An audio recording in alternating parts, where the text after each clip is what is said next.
Yeah, so straight away, I had to hop right into this one and give my take on Usman taking on Khamzat Chimaev on such a short notice. Obviously, we knew, or at least some of us knew, or hinted from the camp of Paulo Costa that he had a prior injury and was coming off of a surgery. Now, could not resist for the life of him to go out and not fight Khamzat Chimaev, but one thing led to another to where he just had to pull out and it just wasn't going to be feasible for him to do so.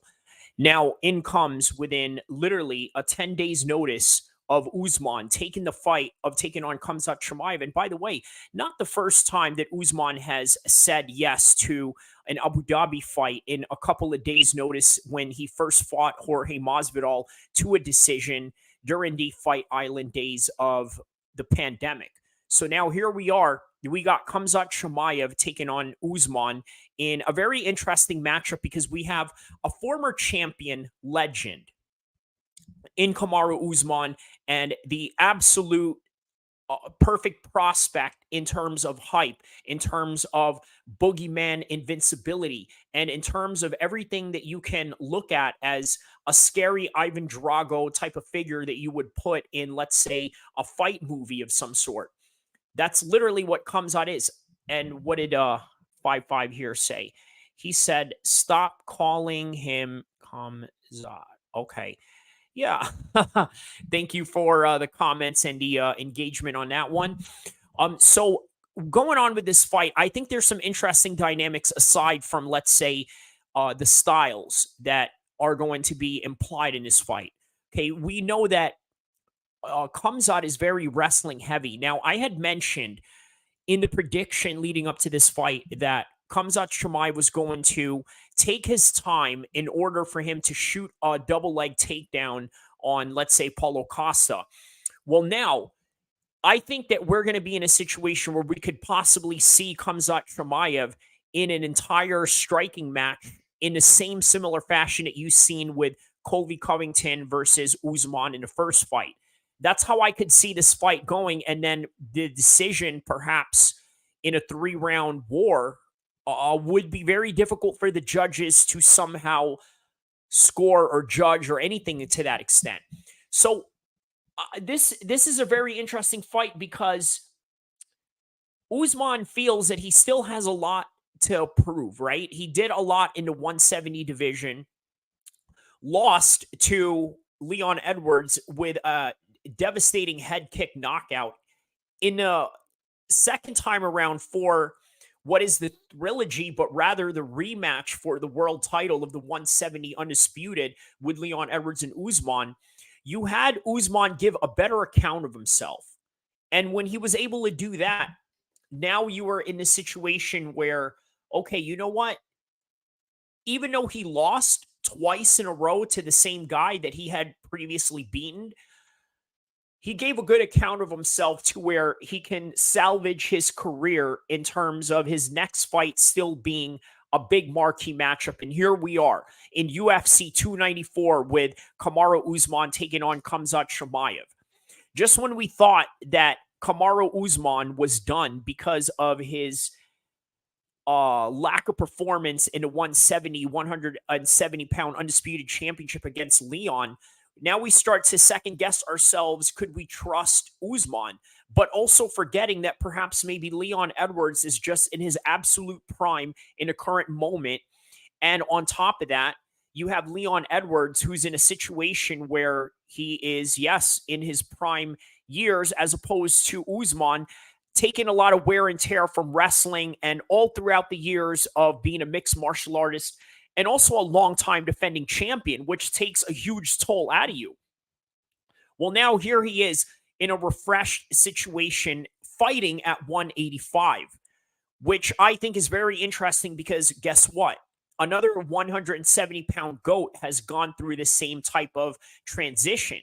Although I will disclose that when I'm talking about George St. Pierre, he never had to take on the likes of Khamzat Chimaev, who is the absolute next generation of fighters that you see has all the perfect skills. And you know what? This is the interesting thing about the 170 division. They have, I think, one of the most skilled fighters pound for pound in all of mixed martial arts. And why do I say that? Well, let's take a look at the champions in the previous generations and the ones that are champions right now. So who do we have?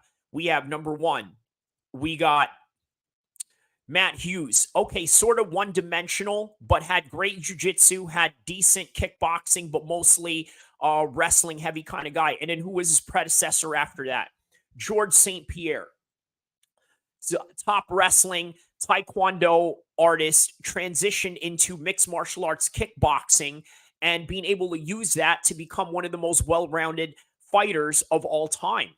And because of that, George St. Pierre was the GOAT at 170 and then came back at 185 and dominated because let's just face it, there's a lot of people that say that 185 is just not the most skilled division. Write on the comments below if you agree or disagree on that notion that people say 185 is a much easier division in terms of taking advantage of people that can't wrestle. And then here's two guys right here, Usman and Chimaev, who can wrestle, who are going to give each other an absolute hell of a time on the feet and on the wrestling exchanges. So I think it's going to be very fascinating to see how it's going to come about with these two. Now, another dynamic that I wanted to mention, because I'm still going to continue on with this, right? I made a video a few months ago regarding Khamzat Chimaev. And the reason why I thought this was an interesting topic to bring up was because Usman,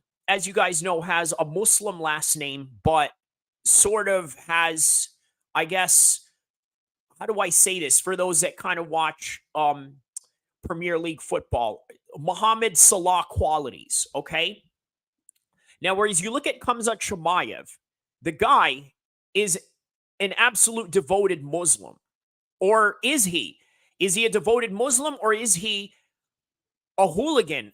And I made a video about that a few months ago. I want you guys to take a look at it to kind of, I guess, understand the dynamic of personalities that I want to and show with you guys. I mean, who am I kidding? In reality, I'm just showing this to you guys because guess what? It didn't have as much views as what I thought it would have. And I wanted to have a little bit more views, but I thought it's also a good content. So here it is. I wanted to share this with you guys and I want to react to it with you as well. Okay, we're going to make sure this one is mic ready.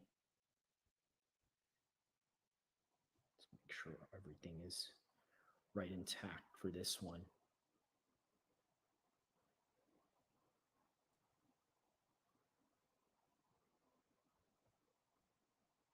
And just so you guys know, I'm going to jump right in between the segments of this particular episode that I shot a few months ago. When did I shoot this? 7 months ago. So the title is Khamzat. Is he an Islamic fundamentalist or a European hooligan gangster? Which I think goes into a very good analysis of these fighters' personalities and behaviors. Look, we can talk about punches and kicks all day.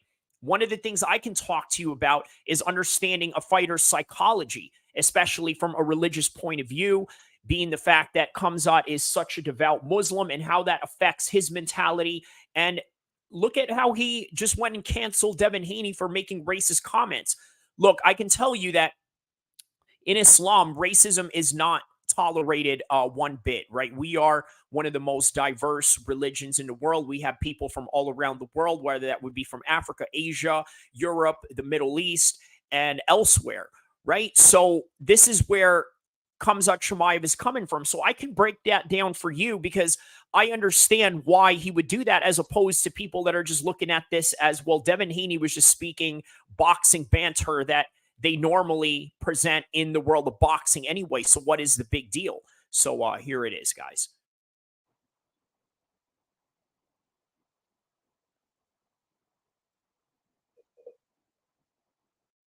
And that's the MMA and boxing all throughout the entire month because there just wasn't any action going on. So I figured I'd do some content that's a little bit different and a little more creative and ask the question of whether Khamzat Chimaev is a European hooligan gangster or an Islamist, fundamentalist slash conservative Muslim? The reason why this is an important question to ask is because a lot of people are comparing Khamzat to Khabib, which, by the way, two different characters, two different guys of two different life trajectories and career paths that they're taking. By the way, if you guys are watching this, I want you to write in the comments below, if you can, whether you think that Khamzat and Khabib have the same personality in terms of Islamic behavior. We know that they're different in the way that they fight. Obviously, Khamzat is a little bit more well-rounded. Khabib is a little bit more wrestling-centric. So with that in mind, obviously, they're two contrasting different fighters, but they're also two contrasting personalities. And these are some of the things that I'm going to try to break down with this video that I did 7 months ago. And by the way, you guys can watch the entirety of this sometime down the road if you wish. But for now, I wanted to present this to you so that I can show you guys some psychological patterns going into this marquee matchup that we would have never expected. For example, Khamzat was a refugee coming from Chechnya going into Sweden. And then you had Khabib, who never really stepped foot into the Western world until he had to. He started training out in New Jersey, where he was training with the likes of Frankie Edgar and all these other guys from, I believe it was called the Red Devil team in Moscow, and then going into New Jersey, training with the likes of Frankie Edgar's team and a whole bunch of other guys in Jersey before he moved to the Bay Area, training in the American Kickboxing Academy. So that was his trajectory, and pretty much Khabib lived the life of a conservative Muslim all throughout his entire youth, all the way to his adulthood. Whereas with Khamzat, he came to Sweden somewhere around 11 years old, became a teenager, into a full-grown adult, into this Western society of gangsters, a little bit of some Islamists, because obviously you guys know that Europe is a Muslim country. I mean, at least a Muslim majority now in the terms of the type of influence that they have in that country. So what's really interesting about Khamzat is that he crosses these two lines of being this fundamentalist Muslim, or at least the way that it appears, because he has the beard, he's got the look of the Sunnah, he has this aspect of being a guy that is, I guess, a Sunni, which I think is very important, considering that you have this situation where, let's say, Khabib is the type of guy that doesn't shake hands with other women. You notice that Khabib is very fundamental in that aspect. Yeah, if you guys had noticed in the Usman Nurmagomedov fight against Brett Primus in Bellator, there was also the co-main event and the co-headliner, along with along with Usman Nurmagomedov versus Brett Primus, which was a Cyborg taking on McMahon, and then you had Liz Carmouche taking on McFarlane.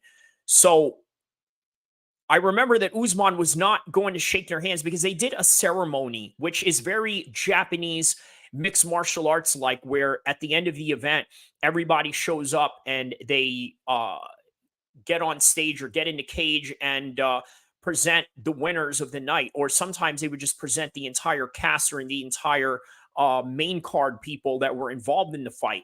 But nonetheless, if you guys notice, yeah, Usman Nurmagomedov never shook hands with that woman. So, or the two women that were involved in the co-headline and the co-main event.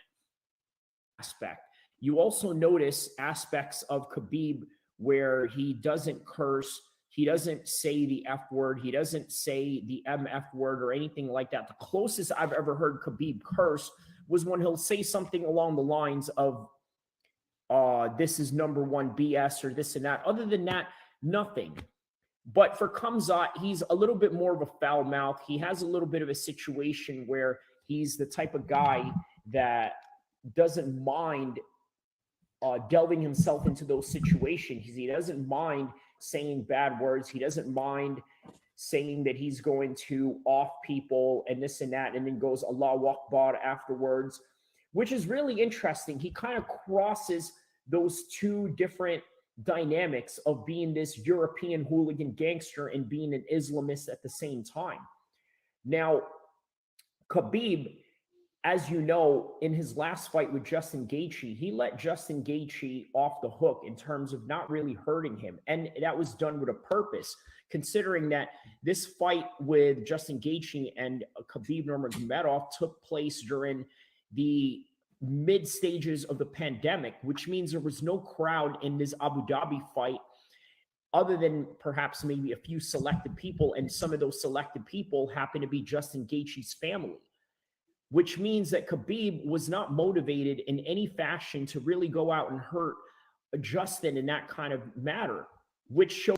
Yeah, by the way, if you guys remember that fight with Khabib and Justin Gaethje, you notice that Khabib gave him a little bit of a mercy, right? Which, by the way, if you fight the likes of Khamzat, good luck him trying to go easy on you. He'll never go easy on you in the gym, nor will he go easy on you in a fight. Literally a fight that is worth millions of dollars. He would never go easy on you, not one bit. So carrying on. Shows exactly what? A sense of mercy, which is something that a lot of Muslims are taught to have. Now, it doesn't mean that we're not allowed to be vicious if we need to in a fight or in wars or anything like that. But the bottom line is there is a level of transgression that you're going to commit, whether you're fighting a war or whether you're fighting in the cage or whether you're committing self-defense. Now, for example, if somebody was to come into your house, perhaps you have the Second Amendment rights that you have here in America to go and use it if somebody was to come and violate your home. And as an American citizen or anywhere in the world where they give these rights to citizens to protect themselves, this is an okay thing to do. And even under Islamic law and any Islamic jurisdictions around the world would allow this type of action to take place in the name of defense. However, there is a certain level of transgression that you can commit. For example, if you were to, let's say, capture an intruder to come to your house, what if you were to torture them in a certain type of manner that would go against Islamic values? There are certain limits that you set when you have a prisoner of war. You can't go out and mistreat them in any way. You have to continue to feed them. You have to continue to let them live in a humane way that is in accordance to Islamic jurisprudence. And under the Islamic law, you must abide by these aspects of mercy, which is what Khabib did when he fought Justin Gaethje. Now, when you saw Khamzat Chimaev fight the likes of Gerald Meerschaert, there was none of that. Perhaps maybe considering the fact that Gerald Meerschaert is a dangerous grappler, that perhaps maybe Khamzat wanted to try his hand in that. If you notice, when he hit him with that cross, it was like a one-shot kill and just took him out within 17 seconds of that fight. So one thing that I really find fascinating about Khamzat is ever since he started training with Darren Till, there was this new change of attitude that he had, or maybe it was just something that he's always had. I want to bring fans back to when he did fight Gerald Meerschaert in that fight week. Interestingly enough, you got to understand that Khamzat does not train with other Muslim fighters. So therefore, if a Muslim was to go out and commit an act of charity, which is what we call zakat in Islam, this is something that you don't go out and broadcast. However, during the time when he did fight Gerald Meerschaert, I did notice that people in his camp did take pictures or a video of him giving a homeless person some money to help them out. And again, this is something that Muslims do on a daily basis, but just not something that we go out and broadcast.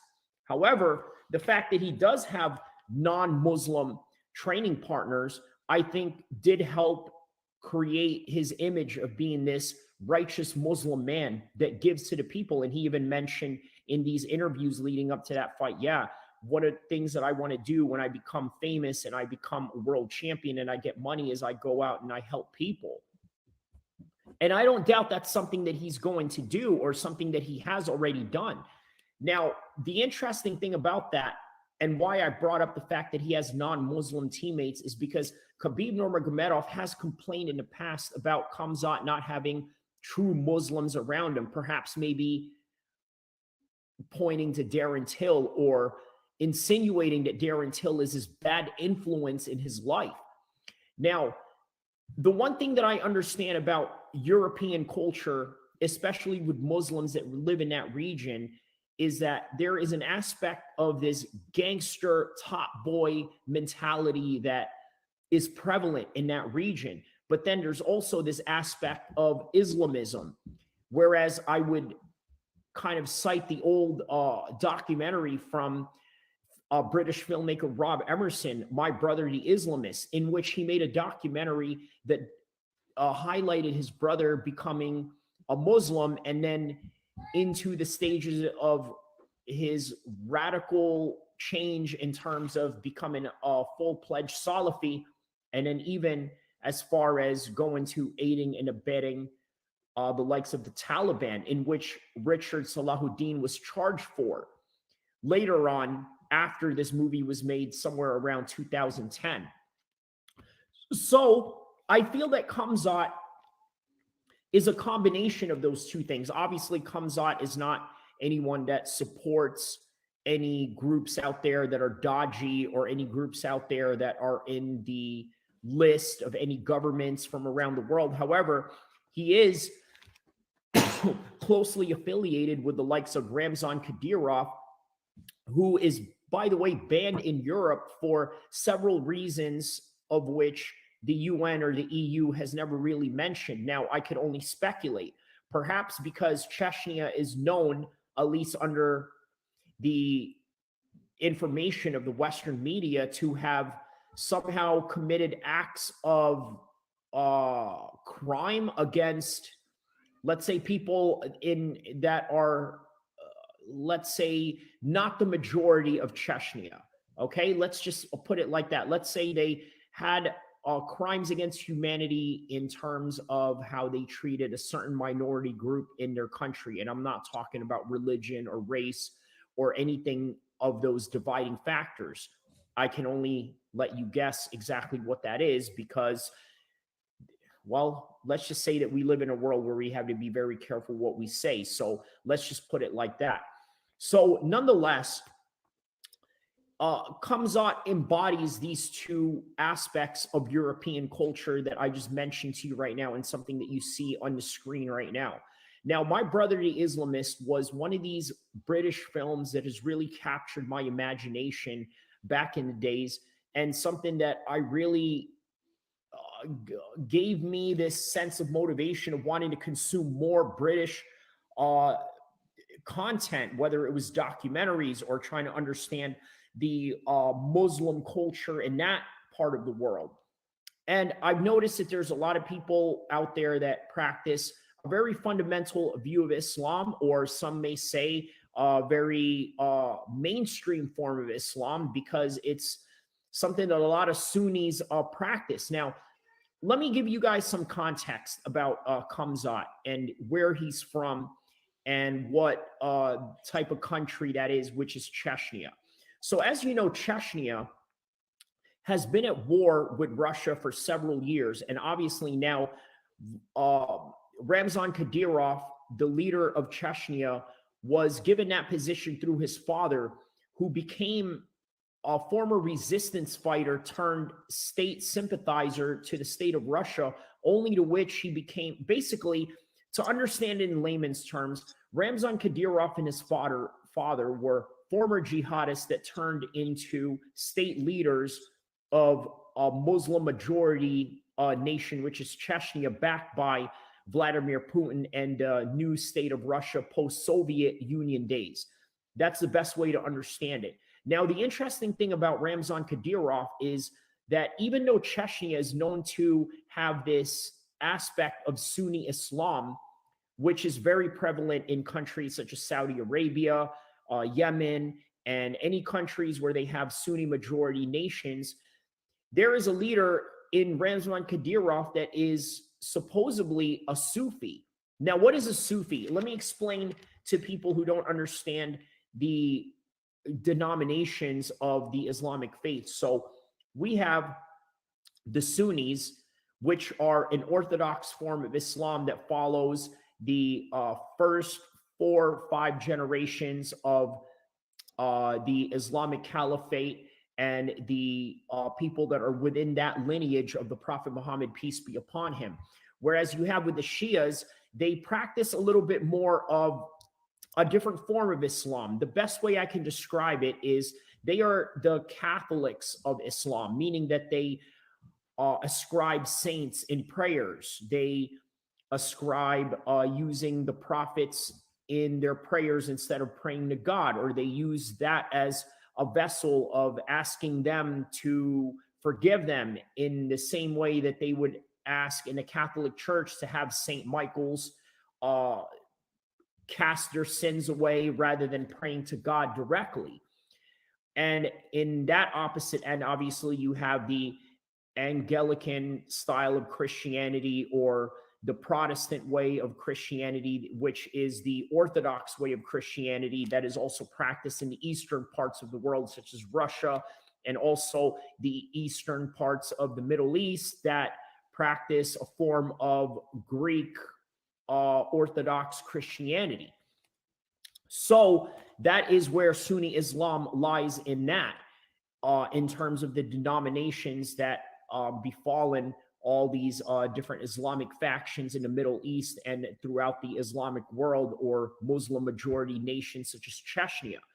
So the Sufis, on the other hand, are a little bit more of an Islamic sect that, let's say, practices what we call in Islam dhikr, which is not a bad thing to do because it's something that a lot of Sunnis do after prayer. For example, they would mention Allah's name 33 times after a prayer to call out some kind of prayer or call to Allah. The thing is, the Sufis take it to a form of dancing, which, by the way, is very forbidden in the Orthodox form of Sunni Islam, in which they do rituals where they dance, twirl around until they get dizzy or hallucinate. And this is where they believe they are seeing God or the prophets and things of that nature. So this is something that a lot of people suspect that Ramzan Kadyrov practices, yet this is a Sunni Islamic nation.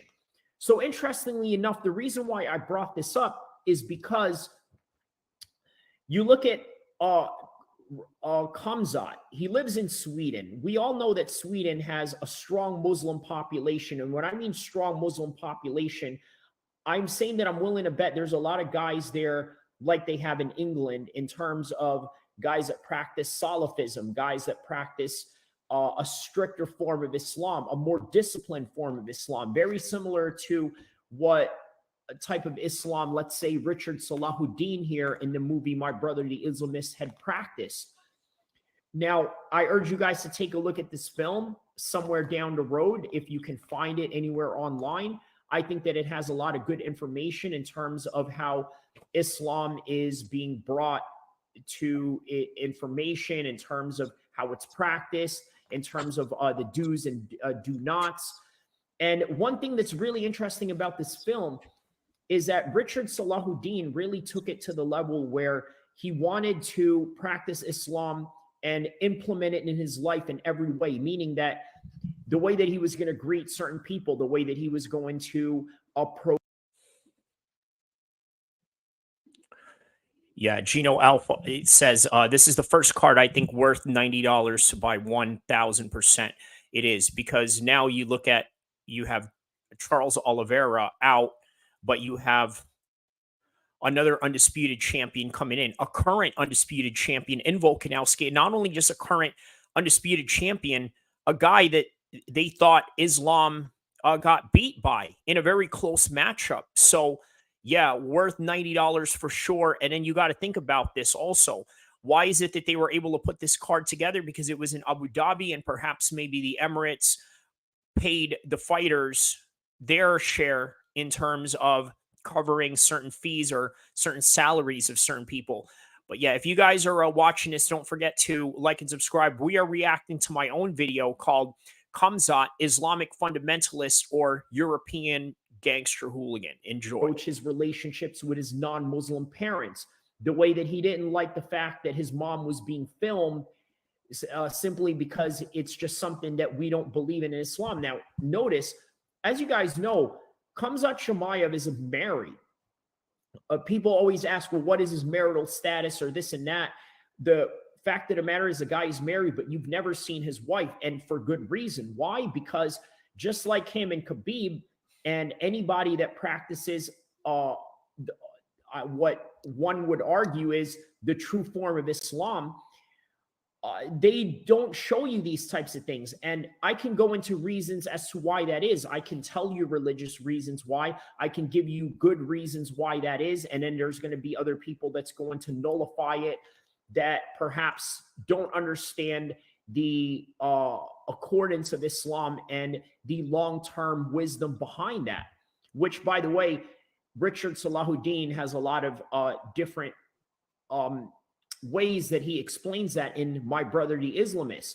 Now, interestingly enough, also, the filmmaker of that film, My Brother the Islamist, Rob Emerson, who is the brother of the half-brother of Salahuddin, he mentions how his brother becomes very isolated from him.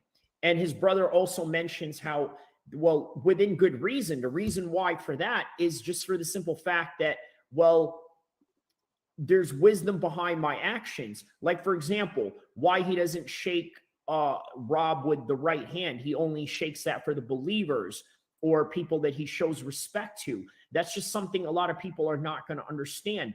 And he mentions, well, there's wisdom behind that.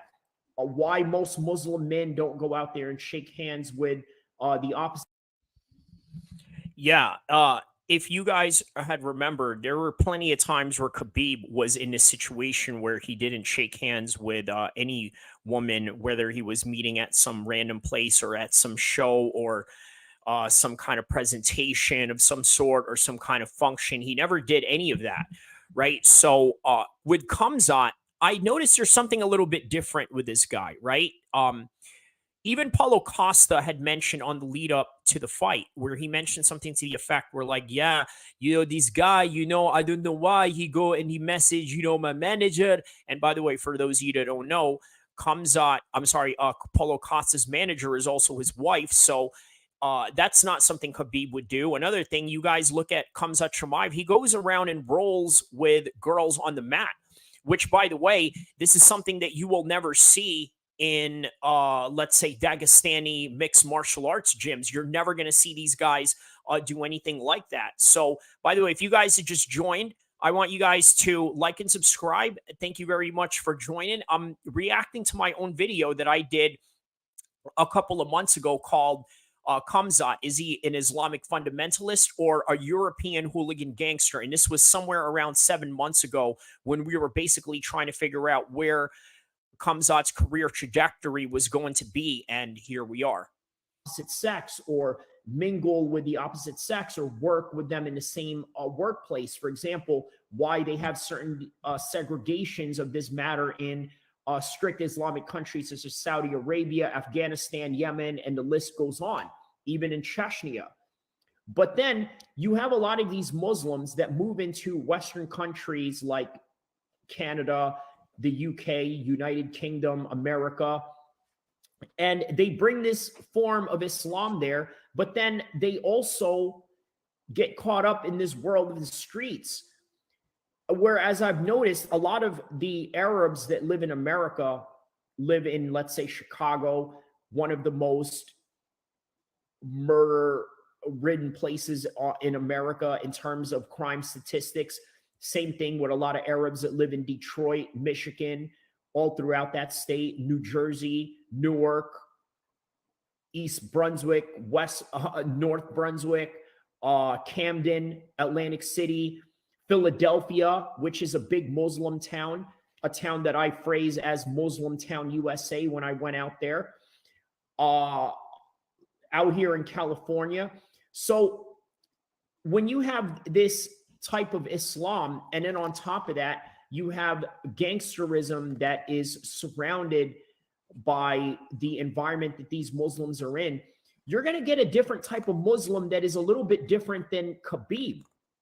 You see, Khabib, was never really corrupted by the aspects of American culture. He was only here to come and train. Whereas you have the likes of Khamzat, you have the likes of Bilal Muhammad, even guys like myself who grew up in this nation and had to be around people that were, let's say, top boys or top G's or gangsters, Bloods and Crips, this and that, biker gangs, you name it. That is the reality of Muslims that live in the Western world. There is a prevalent, how do I say this? There is a cross culture between a lot of Muslims and the hip hop world, especially because of the fact that many of us do live in urban cities around the Western world. So it brings me to exactly what I was trying to point out with you guys, right? With this particular fight with Khamzat versus Kamaru Usman, and why I'm telling you guys that this is an important thing to share with you guys. I got to tell you, okay, with Kamaru Usman, okay, he is what you would consider, I guess, somewhat of a halfway Muslim, right? As I had mentioned earlier, I sort of hinted that Kamaru Usman was something of let's say, Muhammad Salah, somebody that practices Christmas, whereas, let's say, fundamentalist Muslims or Muslims that, let's say, have a mainstream Sunni line are not going to practice something like that. But in reality, the reason why Usman is like that is because maybe he isn't a Muslim, or maybe he has some kind of Muslim identity but doesn't fully practice it. And I wanted to point out these contrasting viewpoints between these two guys. And by the way, both of them were both former, or I'm sorry, rather, Kamaru Usman is an Ali Abdelaziz guy. Khamzat came into the game as an Ali Abdelaziz guy and then eventually just became his own entity. I think at this point he's probably managed by Ramzan Kadyrov. But yeah, that's neither here or there. So continuing on with this one right here.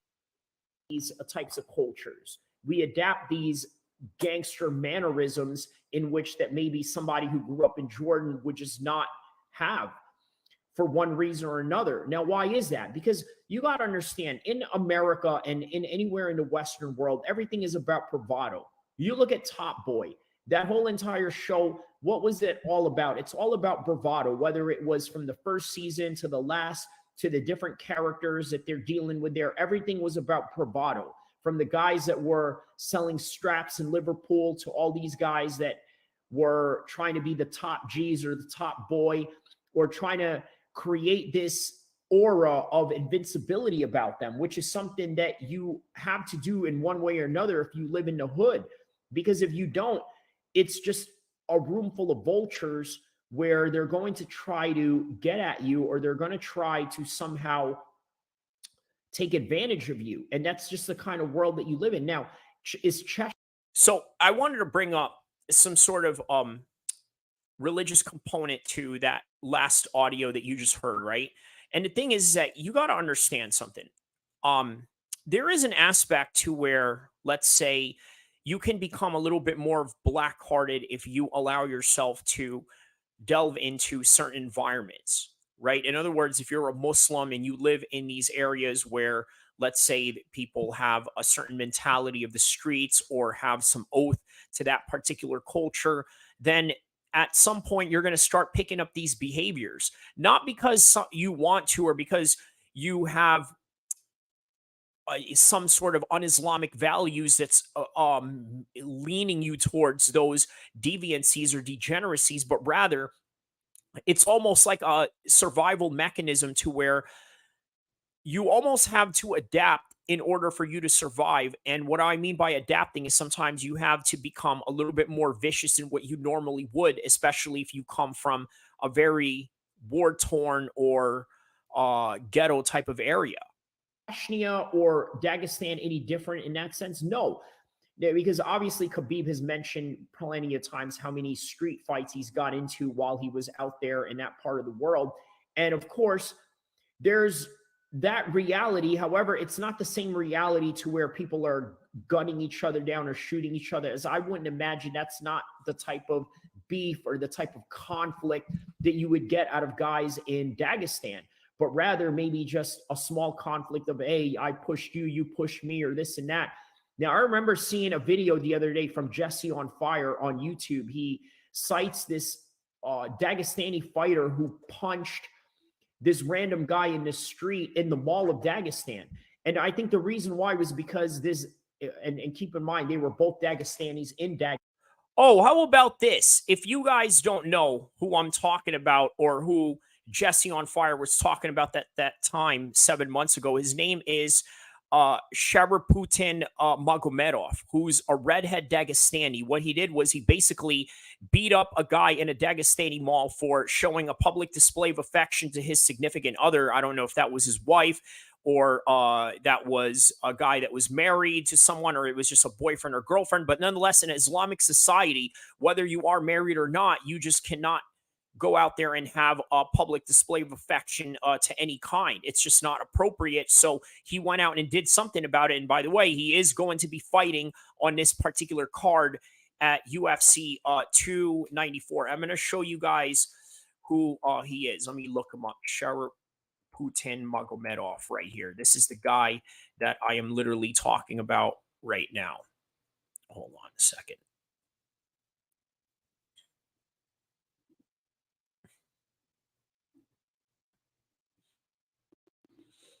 So this is the guy that I'm talking about right now that is being referenced in the particular audio that you're hearing about of me reacting to. Yes. So.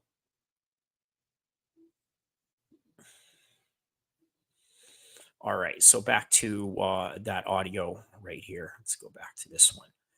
So yeah, that's him. He's going to be fighting at UFC 284 as well. So it's interesting that it got brought up, and here it is a few months later, 7 months later, comes full circle. So here we are. But this one Dagestani was with his girlfriend walking up the escalator, and I believe that they were kissing in public, which, by the way, is a big no-no that you just don't do in Islamic society. So I believe, what is this 185er UFC?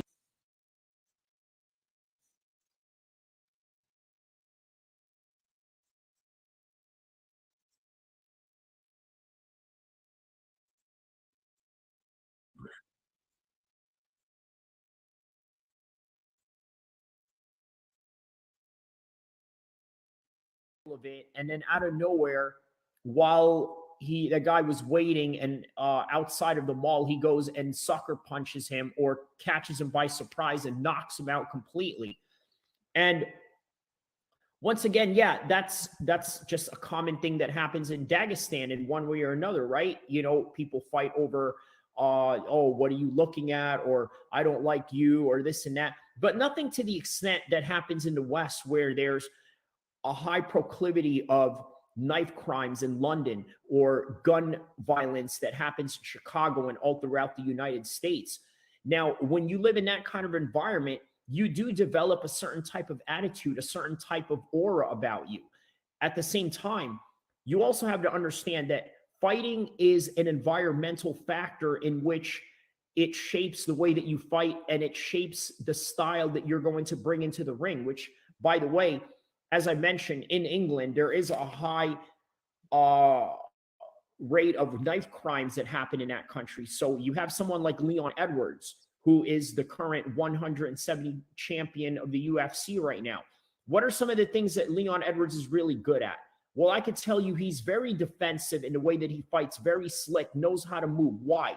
I think a lot of that comes from the fact that you come from a place where there's a lot of knife crime. Same thing in Philadelphia. You look at a boxer like Jaron Ennis. He's got very good head movement. Yes, he's very strong and powerful, but one of the things that you got to understand about Philadelphia fighters is they're known for their defense, hence the term Philly shell, or the style Philly shell that you see a lot of these boxers implement. Style of being slick, being quick, being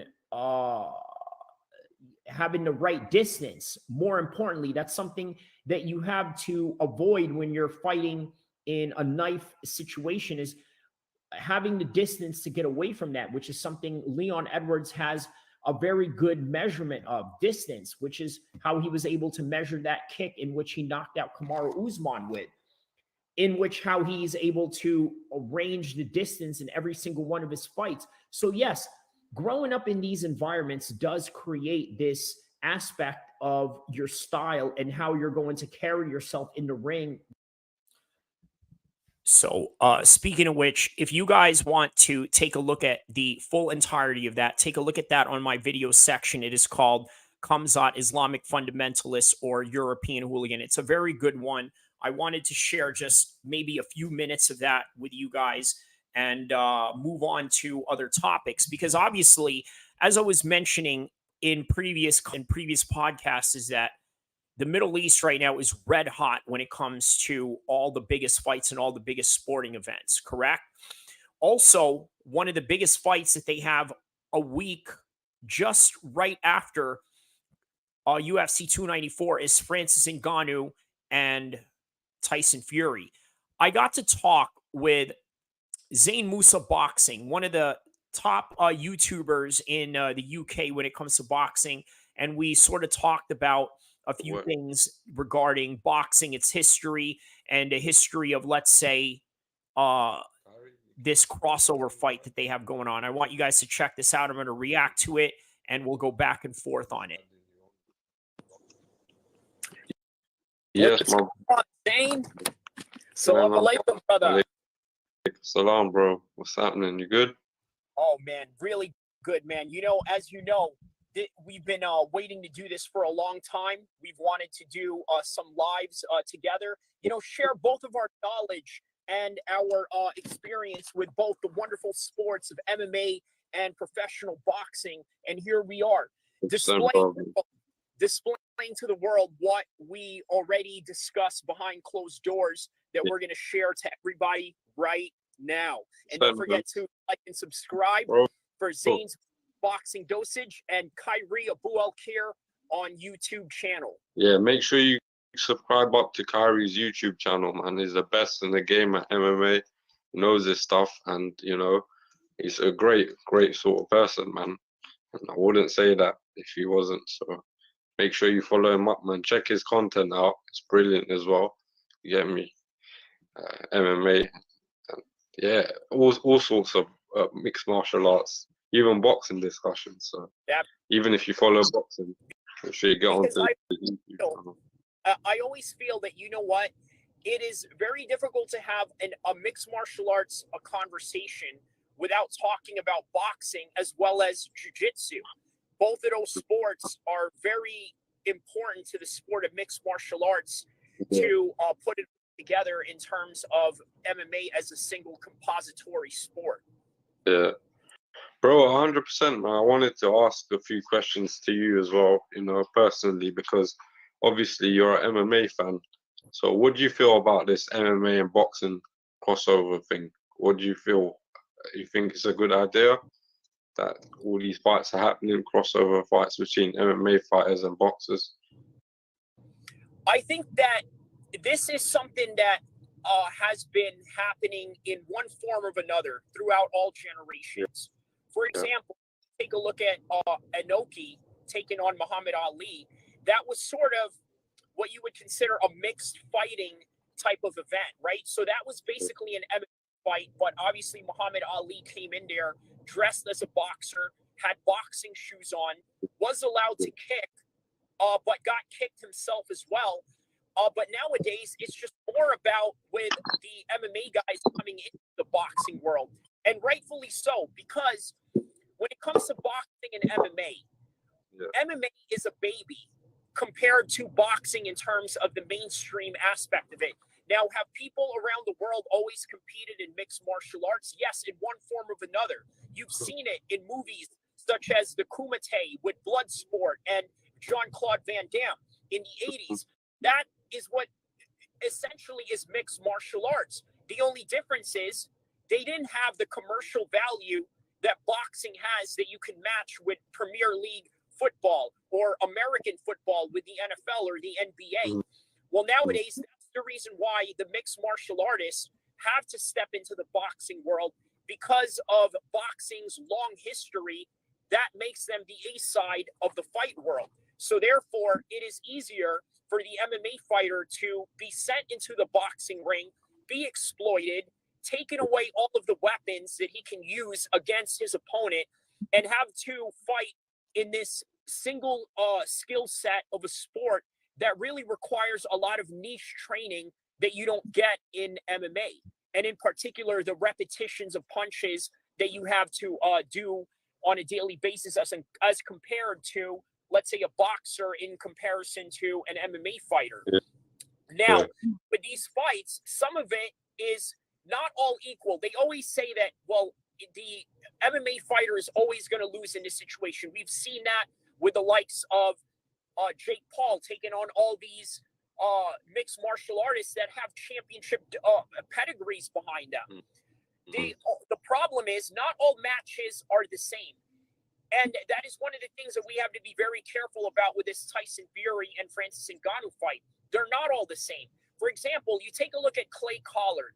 He was a former UFC vet, is now signed to the PFL, has beaten the likes of Anthony Pettis, a former UFC champion in the PFL, but has also beaten a lot of undefeated prospects from the top-ranked promotions. And this is an MMA fight. So we have to understand that some matches in boxing versus MMA within the boxing Queensberry rules are not all equal. Well, you know, one fight that did strike me by surprise was when Anderson Silva beat Julio Cesar Chavez. You remember that? That's right. And I was actually about to mention that, you know, great minds think alike in that end, right? So the reason why I thought that was a good comparison to make was because you look at Anderson Silva. He's always been a slick fighter in the way that he fights in MMA. Yeah. Right? Always uses counter shots, always uses counter fighting. And unfortunately, this fighting style is very detrimental and a very bad matchup for a lot of Mexican style boxers, which is what Julio Cesar Chavez was. Hence the result that you got, and hence the narrative that I go by with not all boxing versus MMA matches are the same. We can think that it goes one way because we know of the professional prowess of one professional boxer.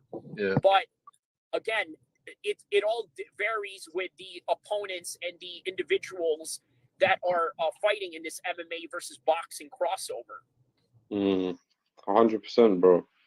But what do you think of this matchup, Tyson Fury versus Francis Ngannou?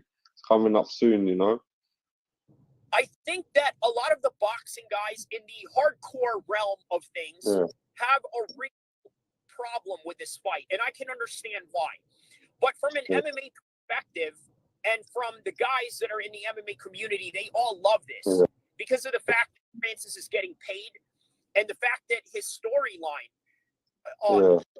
from one border to another, getting caught by the Spanish border guards, by the Moroccan border guards, and then all the other border agencies that he was trying to get into Europe and whatnot. And then he comes into Europe. He doesn't even know what MMA is when he hopped in France, right? He wanted to be a boxer, which is what makes the fight very intriguing. Because of the fact that he never wanted to be an MMA fighter, but he ran across an MMA gym and they said, hey, you want to try this sport out? He's like, what is MMA? All I know is Mike Tyson and boxing. And lo and behold, guess who's training him right now, which I think is one of the most gimmicks. But at the same time, it kind of goes into... In a minute. Say that again? Mike Tyson's training in a minute. That's mad. I can't believe it. Now, what do you think about that? Do you think that Mike Tyson is a formidable trainer? Because we both know that training and fighting are two completely different things. And Conor McGregor shows that in the Ultimate Fighter performance that he did as a coach. He damn near only had one win in the entire season of Michael Chandler versus Conor McGregor in the Ultimate Fighter, where they have their fighters taking on their fighters. But of course, that's neither here or there, because the one disclosure I got to give to people about that is Conor McGregor had prospects as opposed to Michael Chandler having all vets in his team, guys that already fought in the UFC. So maybe that's not much of an indication of his coaching prowess. However, it still shows he's not the best coach in MMA, but he is one of the greatest mixed martial arts fighters ever. And you can say that same thing about Mike. When you say, what do you think about Mike as a trainer? Do you rate him as a trainer, or do you think that this is just a gimmick to try to make it look like he's Rocky training Creed? Honestly, I personally think, like, I haven't really seen him train someone in it, but as far as boxers training, like former boxers becoming like boxing coaches, like sometimes it does work out and sometimes it don't. A particular example where I see it don't working out is like Roy Jones Jr. He was a formidable boxer. He was a great all-time great, you know. And when it comes to training fighters, like you can't really teach them that well. They start losing, you know. And I've seen that with Chris Eubank Jr. And when he went with Bomac, you get what I'm saying? We had a totally different outcome. And Yeah, you look at he's Mac, training Darlow now as well. you look at Bomac, and this is a great comparison I could make with my Muay Thai coach, right? I had a Muay Thai coach that was, well, let's just say that he's kind of in the same shape as Bomac, right? Oh, yeah. To say it very kindly, okay? They're in the same shape as Bomac, but guess what? As much as he's in the same shape as Bomac, he had the mind for Muay Thai and MMA. And I'm talking about my coach, Jeff Baca, that trained me from the 2010 and then till on. The guy is brilliant. He understands fighting, which kind of shows you that the bottom line is it doesn't matter how the coach looks or what he's done in the past. It matters how he can relate to his fighters, what he can teach them, and what he understands about the opponent in relationship to how they're going to match up in their upcoming fight. And John Fury is also another example of that. John is a great coach, even though I'm not going to always agree with all the antics that he does. The man is a coach, right? He didn't have the best career in professional boxing, but that's because of the different circumstances that he had going on. He didn't properly train for a lot of these fights. A lot of these fights were short notice, but the knowledge is still there. The experience is still there. And even though Mike Tyson has all those things, I think Mike Tyson, for understanding him in the mentality of as a coach, has too much of an ego to perhaps maybe give the proper coaching that he needs. I think that's what it comes down to, because one of the reasons why fighters don't make great coaches is because their egos are too high for them to empathize or sympathize with the fighters they're dealing with. Ego is a big thing in boxing, man. Trust me. What was Ego is a big thing in boxing, man. Everyone's got a big ego, man. Yeah. No, it is, man. But sometimes it helps when you don't. And I think that's where Bomac is really, I mean, he's a shining star when it comes to that, right? Dude, I feel bad for him. You gotta give him a lot of credit. You gotta give Bomac a lot of credit. But you know what? I feel bad for him right now because he's in a jail in a foreign country. But by the way, from what I hear, right, to any of the real G's out there that have been locked up in the UK, please write on the comment section below what it's like. But I heard it's a lot less strenuous than an American prison. So for any of the top G's out there, the top boys that can answer this particular question, how is Bomac living in the UK prison system as opposed to locked up Rikers Island? He's in prison. Can't believe it. But you know what? It is what it is, man. I hope he comes out soon, man. Yeah. But you see, Ngannou fight, this Fury Ngannou fight, I think Fury's gonna beat him, man. That's just me being honest with you and totally real about it.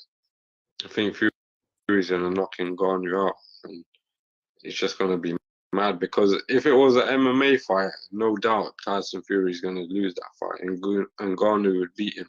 But it's boxing, man. Boxing. Tyson begs to differ with you. Yeah. He thinks this is what he said, right? He's like, "What? He's not a jiu-jitsu man. He's not a wrestling man. He's not a good kicking man. He can't do anything better than me. So I can beat him in MMA." And he really believes this. He really believes that he can stuff the takedown attempts of Francis Ngannou and then just beat him up on the feet, and then possibly, this is you gotta right. This is man who claims to be the baddest in the world, so he believes. Bro, but you see with Tyson Fury, he says everything, and sometimes he says things that he doesn't mean, man. I think it's one of those things where he's just talking in the moment. I don't really think he's gonna get in there inside the octagon with Francis Ngannou, man. But obviously, the Usyk versus Fury fight is happening as well. Apparently that's a done deal as well. So what do you think? What a slap in the face to Francis Ngannou, right?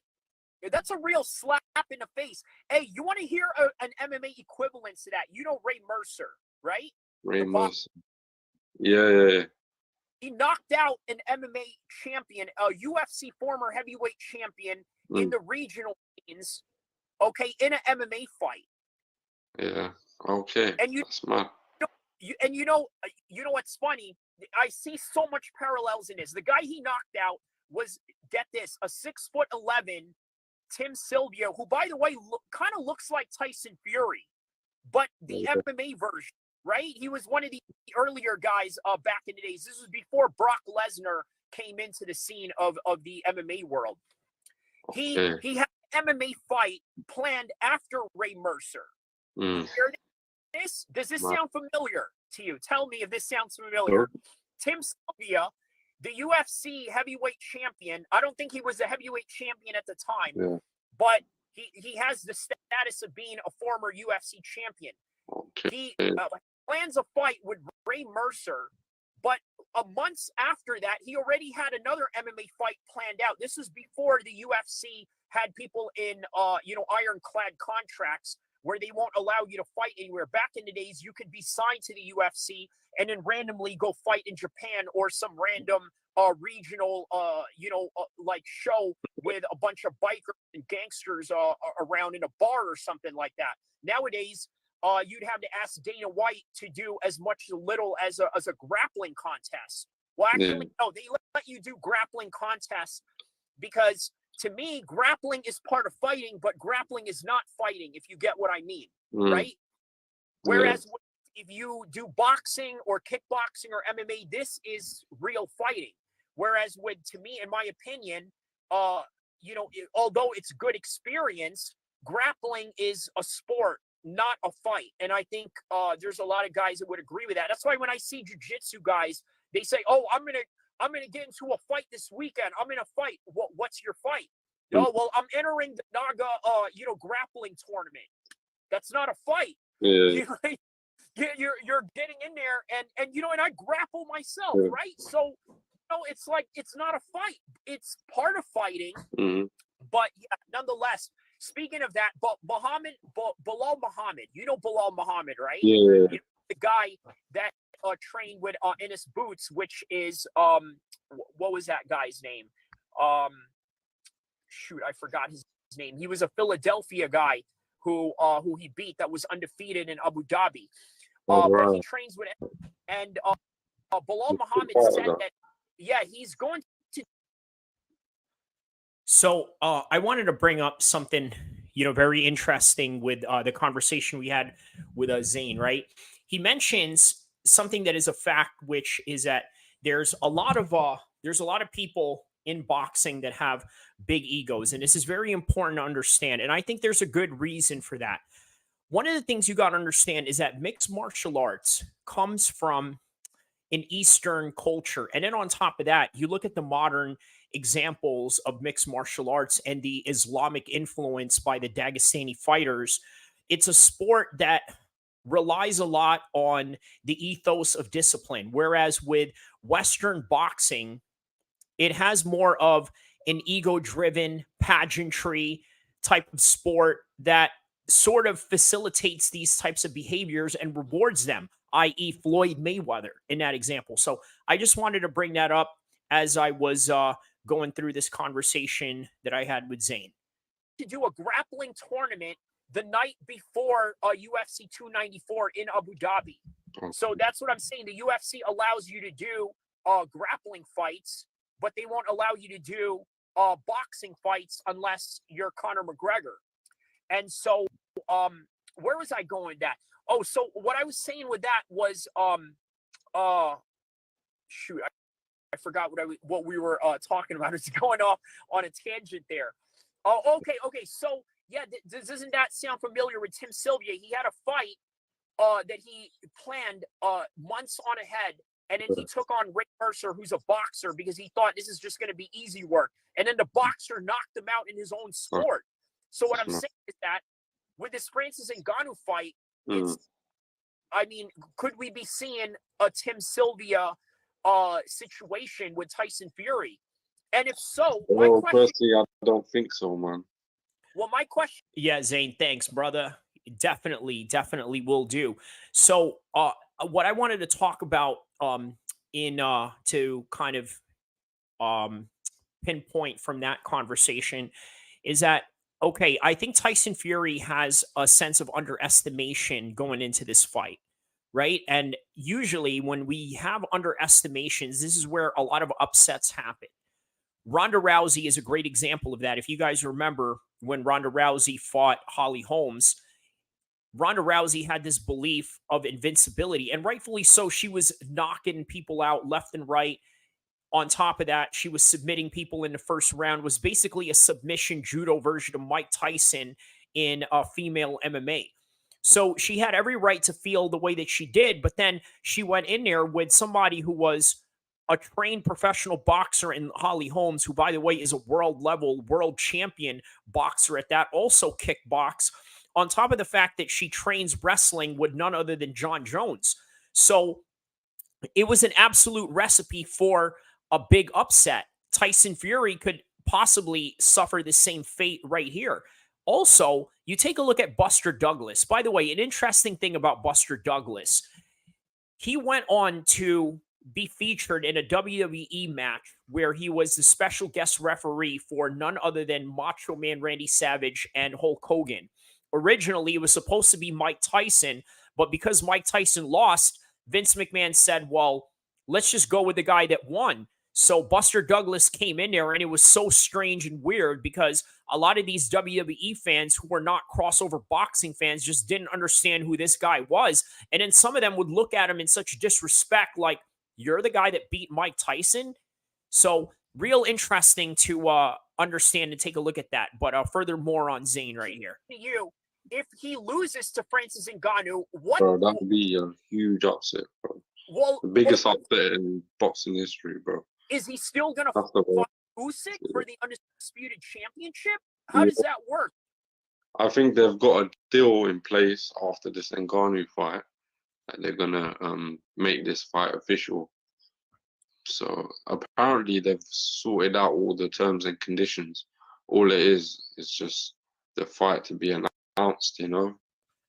I think it is pretty much there and done, you know. Do you both can get it on? My question is, do you think that Francis deserves a title shot? Yeah, so I wanted to make a comment on that, right? This is one thing I don't understand about this fight, and I think Zane did explain the implications here and also the contract that they have with the rematch clauses, which, by the way, is very common with a lot of fights out there, especially with even in the UFC. When you have a top-level champion or a very famous champion, guess what? They're going to require a rematch clause because of the pay-per-view numbers that champion had brought in. And then on top of that, he's a known entity. He's proven himself.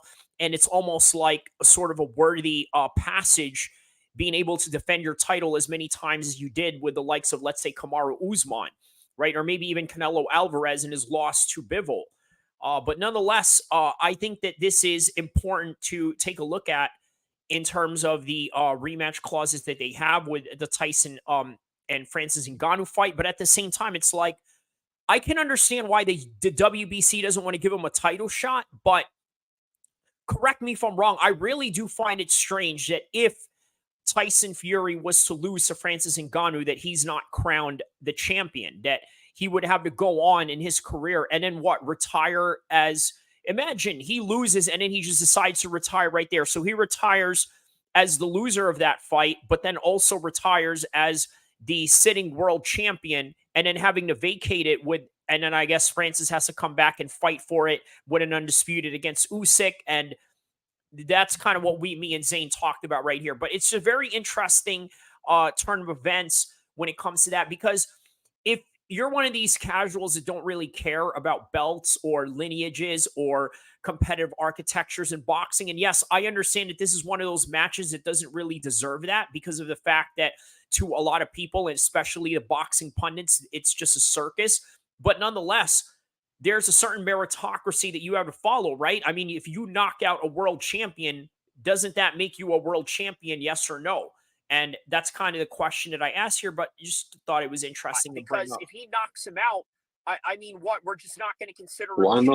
champion. If Francis Ngannou knocks out Tyson Fury, then he deserves a fight with Usyk, or definitely a rematch, because he's doing the impossible here. Everyone's gonna think Fury's gonna win, regardless of how Fury looks, because he's the natural boxer. You get what I'm saying? So that's the way it is. But if Ngannou manages to somehow pull it off, he deserves all the credit in the world, man.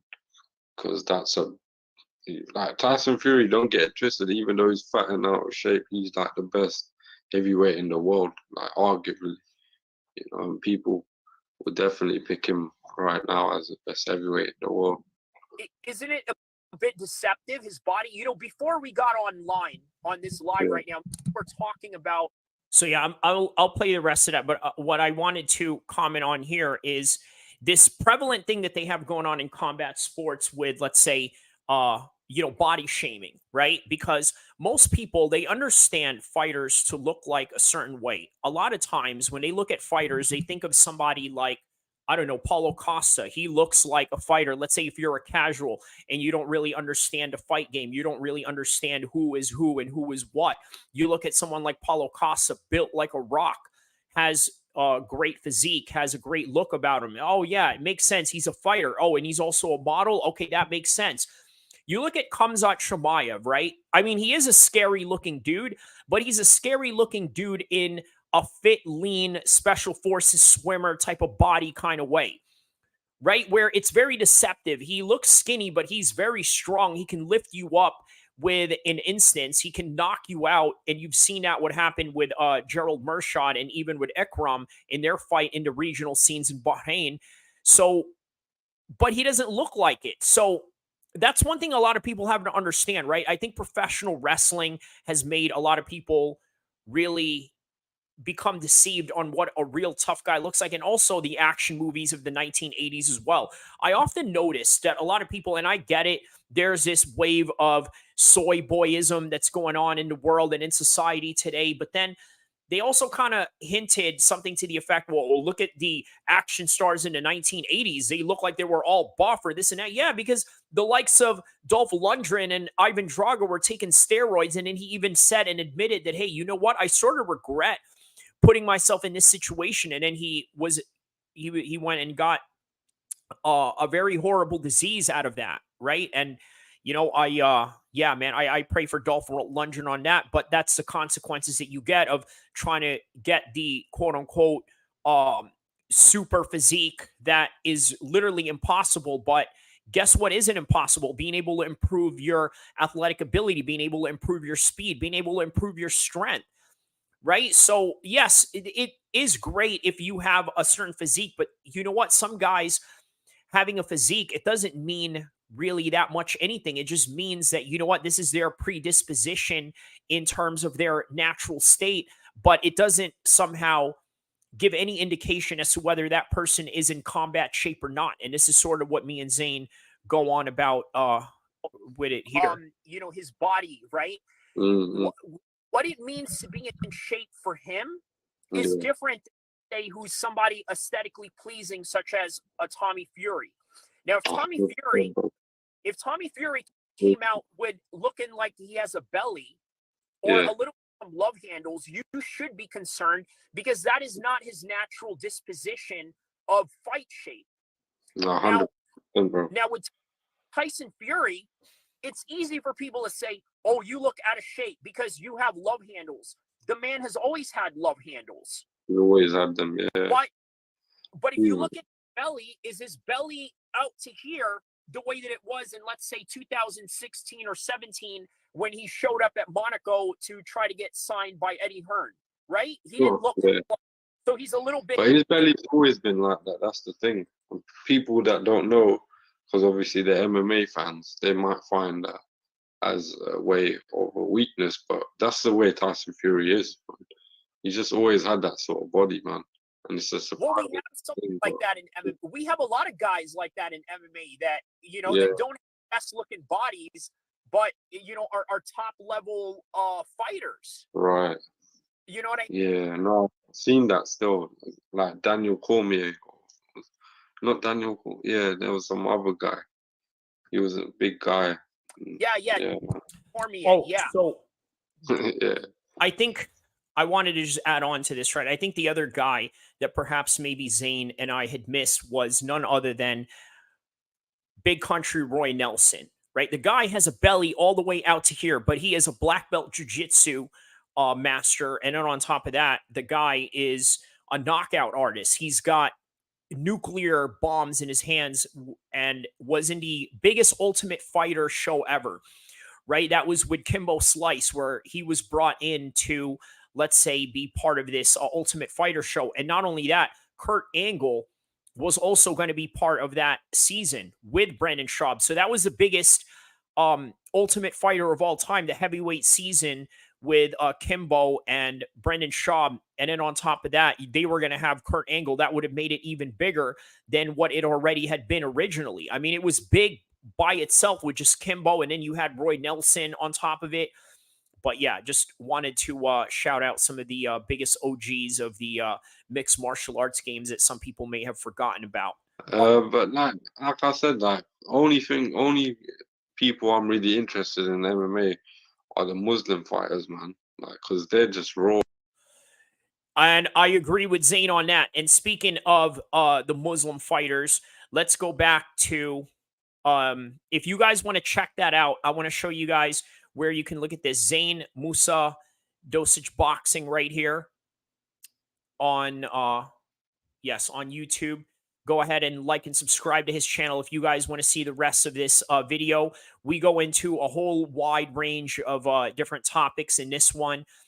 Check it out, right? I showed you guys 21 minutes of it, or if you guys had just stepped in or stepped out while watching this, yeah, that's something you guys can look forward to. But let's go back to Usman versus Khamzat Chimaev, right? And give you some thoughts on this particular matchup. Because I sort of did in the beginning kind of give you guys a little bit of some breakdown of what I think is going to happen. I really do believe that there's going to be a stand-up match going on in this one. You're dealing with two guys that are top-level wrestlers, right? And they have shown and displayed how it's very difficult to take them down. And in order to take them down, you got to use strikes and you have to be on your feet for a very long time. Khamzat Chimaev has knockout power, but we don't often see that because let's say with the Kevin Holland fight, right? He knocked him out. He didn't knock him out because he knew that he could take him down easily and he had nothing to resist against him on the ground. So because of that, we didn't really get to see the extent of his knockout power. Now with Gerald Meerschaert, when he went in there with that fight with him where he knocked him out in 17 seconds, Khamzat was very hesitant in trying to shoot in for a takedown or trying to take him to the ground because guess what? Gerald Meerschaert at the time had the most submissions, probably still does, in the entire middleweight division. So he didn't want to take that risk. He's like, you know what? I could probably knock this guy out. Let's try my luck on it. And so he did.